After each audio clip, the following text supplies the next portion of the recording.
Hi, welcome to the recap. You all know that the recap is a recap of last events. The game that we had last episode, episode 22. Episode 23 is tomorrow night. Tomorrow night at 7 p.m. Central. The guys will be here. Playerole, real people, real gamers. And what do I mean by that? Just a bunch of guys, gals having a good time playing Dungeons and Dragons. Now, before we get into the recap, I just want to tell you I'm streaming a little bit later tonight because, I had a little bit of issues with audio and stuff, so that happens. And it's not anything major, but something very minute. And when you're not a professional when it comes to mics, something minor can be something big. Anyways, let's continue with the recap. Last game, the party got together and they found that their airship is sentient. They found that the airship can go underwater, can stay afloat above water, fly, and the name is Reno the airship. And the connection, the airship to one of the players. His name is Rizal. Rizal is played by Andrew, and Andrew's playing a Triton, and he's connected somehow with this airship. Now, what does that mean in the game? That means a lot, and we're doing his story arc, his background, per se, and hopefully you guys will enjoy that. But not to get into real deep spoilers from the coming game tomorrow at 7 p.m. I will tell you that last game, not only did they find the airship, they went underwater and they met other Tritons, other individuals, other aquatic wildlife, and they had a shark, they met a whale. The Tritons surrounded them, but not in a very violent manner. They were attacked on the airship by this mystical force, some form of ghost that wrapped around Lila. Lila is the central portion of the story, and Lila is a young cleric who can channel gods. That's her ability. She can channel 5 gods. And those of you who don't know, who are just chiming in, the recap, this young girl is a central part of the story. But anyways, with that being said, the characters, the players, all are around Lila because they are a bunch of orphans, and it all began in an orphanage in the town called The Light. Now, the town is a small town. In that town, they go out, you're young kids, they play, they're growing up. But something happened in between then and now. There was a fire and they forgot a lot of their past. So now they're venturing out. They're trying to figure out what happened to their past, trying to figure out what's going on. They realize that their own caretaker, or their mother, Leandra and Cullum, 2 individuals that are the caretakers of the orphanage.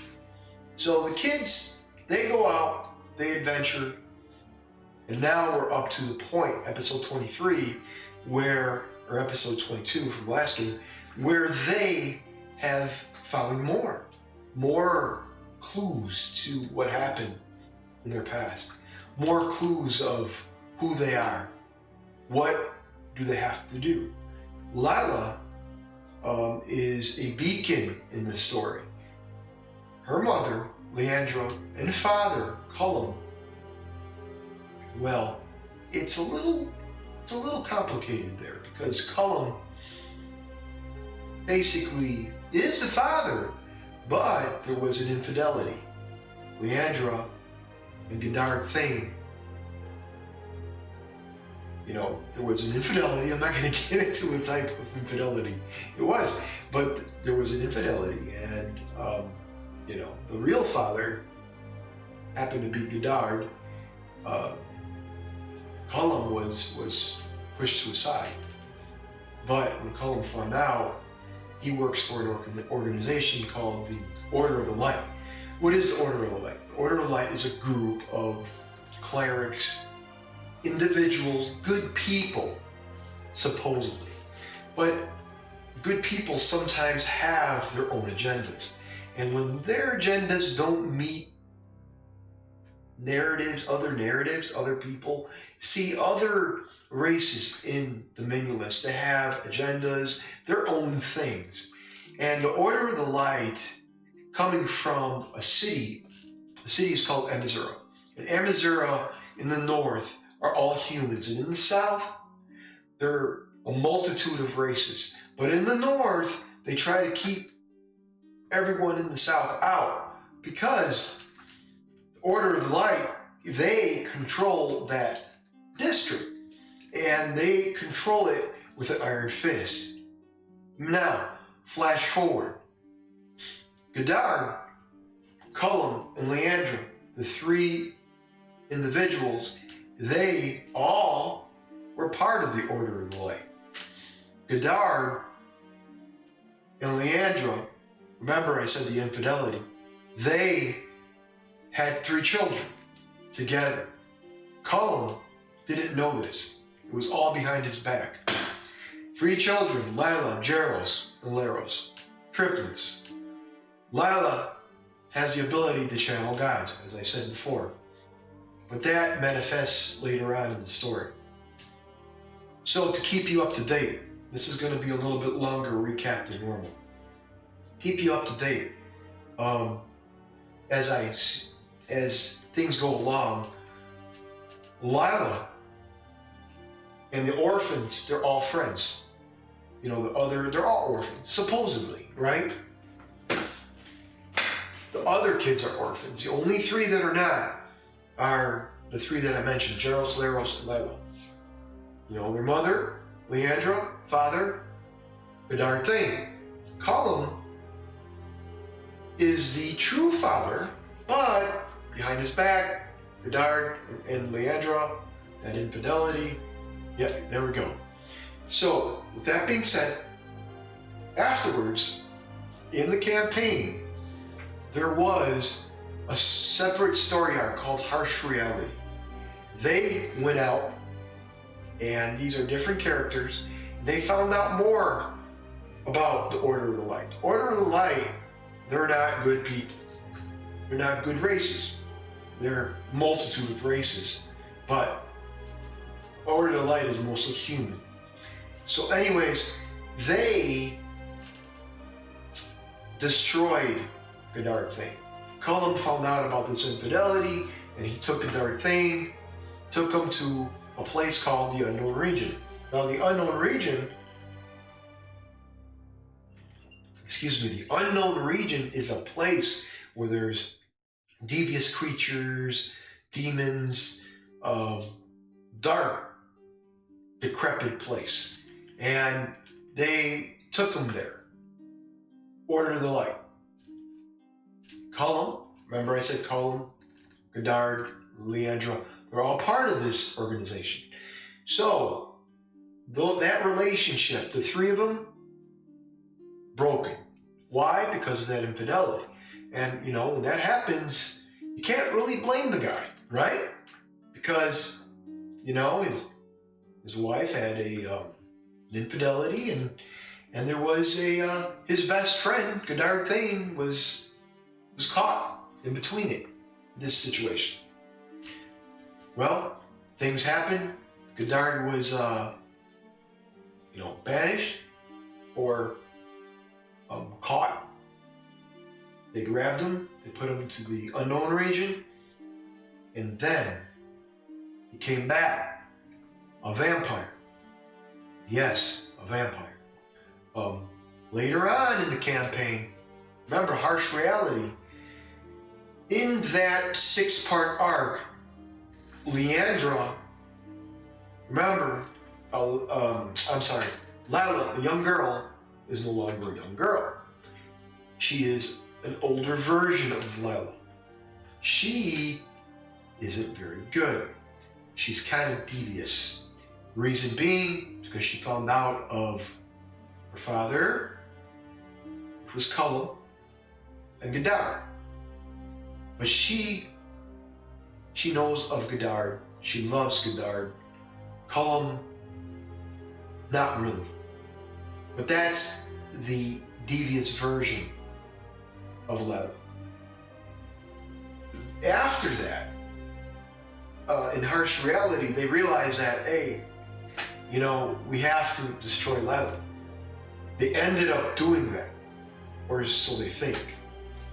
Yes, so they think. It ended badly for everyone because it changed a lot of events in the current storyline. Now, when that happened, Cullum, her father, Lila's father, was killed by Lila. It was a major event. It changed a lot of things in the main story arc. Now, let's go to episode 23, where we're at now. The ship Reno. Brazil, the Triton, finds out that this airship is sentient. It's in the sky. And Reno needs his rest, so he, settles down in the water, then realizes, well, let's go underwater. Reno goes underwater, and as he does, this translucent substance around the airship enables all the party members to breathe. For some reason, the water doesn't go in. That bubble, or the ship is some form of a creature. It's, like I said, it's sentient. It's some unknown creature. And it's underwater, and they're safe as long as they're within Reno's area, the ship, they're safe. They have a homestead. They have a place where they can store their weapons. They have a place where they can rest.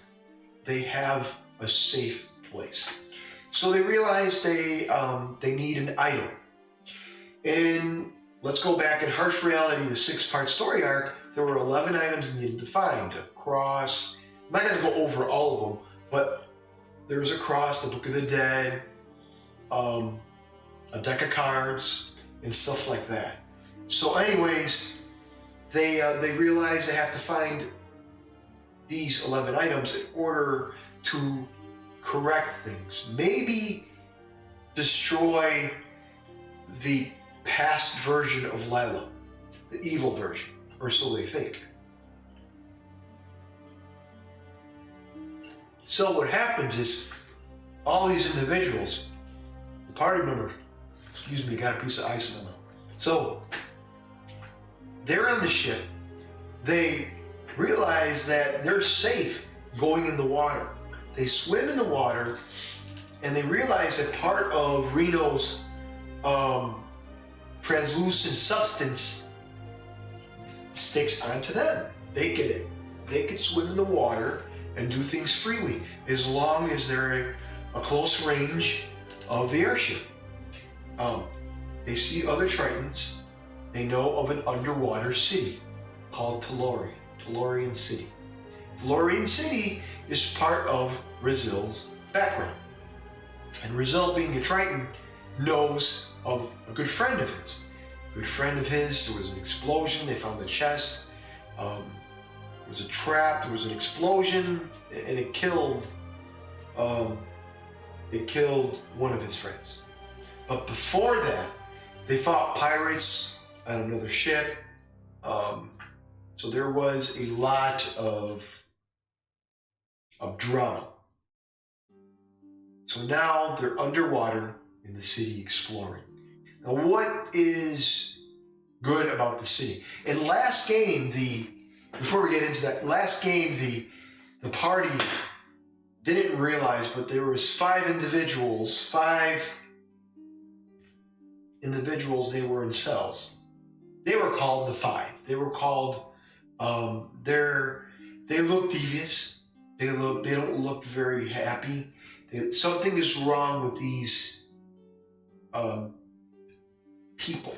And they're in different races. There's a dragonborn, a human, a dwarf, different classes. There's a mage, but they're in Cell in Tellurian City. Well, when they fought this aquatic worm last game, they didn't get to the part where they noticed there was individuals in the cell, but they didn't really get to that. They didn't get to that point. So there was a major fight from the last game. Another thing, too, let's see, they're also wanted. That's a major part because the players, the characters in the story from the party, they're wanted because Leandra and Godard got together and they said, Order of the Light has the power now. Let's talk to the other magistrates throughout the regions, and we're going to get them. We're going to get them. We're going to get them alive. We're going to bring them back to the city of Amazura, which is in the western region of Dominulus. And once they're captured, they're going to be brought back to that city. Now, the east is a kingdom called Jamorna. And Jamorna is a very thriving region, kingdom. So these young individuals, these young kids, they're trying to focus on getting their lives together. They're trying to focus on what happened in their past. And a lot of the puzzles that they had before them, they're putting everything together. They know what happened in the fire. They know that their memories are coming clear. They're noticing that things are coming to fruition. For example, there is they know of the infidelity. They know that the pirates were just a small part of the major scheme against them. They know that Cullum and Leandra were doing bad things in the Town of the Light. So what happens next? What happens next is tomorrow. Tomorrow at 7 p.m. Central. You're going to find out what happens next. Because I'm trying not to get into spoilers, and I will tell you this. If you stick around with Playerole, you're going to get a bunch of guys and gals that have a good time in a role-playing game. And to let you know that the difference is we are just regular people. We're not stars, we're not actors. We are just a bunch of guys and gals playing Dungeons & Dragons. But tomorrow night at 7 p.m. Central, watch us, and that's all I have for the recap. Hopefully it helped out, because there was a lot going on, but last episode, like I said, there was more of an aquatic game. They went underwater city of Tellurian, and Brazil, being the Triton, it's his background. So again, I don't want to go into more of that. I want you guys to check out more of Tellurian City and more of Brazil and the guys, and join us tomorrow at 7 p.m. Central. Don't forget, after tonight's episode of the recap, DM Talk is next. I have a lot of things to talk about, and I'll see you then. Thank you for watching the recap. Good night.